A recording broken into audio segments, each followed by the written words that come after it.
Welcome to Shelby Stitcher. This is Joan Parker. Here are my pieces for my pieced border of the Maple Valley quilt that I've been working on.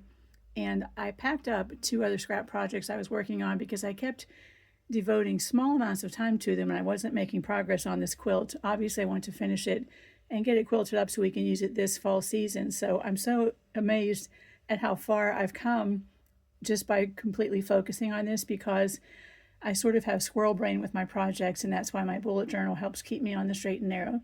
So I had these 56 pieces of fabric that I had randomly been cutting as I cut the blocks for the quilt, since they're also 2.5-inch strips. And what I did is I dealt them out like playing cards.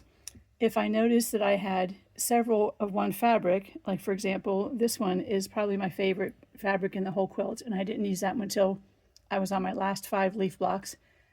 And I had 3 pieces, so I made sure that one got in each stack so that I have one along my right side of my quilt, one will be in the bottom, and the other will be in the top. And I can rearrange these as I'm laying them out on my design wall. But I offset them just a little bit so that I can see every color in that particular row. And I'm using oranges, greens, reds, browns, and yellows or golds. So you can see how I've arranged them. This is my tentative plan, but once I get them up on the design wall, I won't want to put one, if, for example, if this leaf is right inside the border from this piece, I will move this somewhere else in that strip.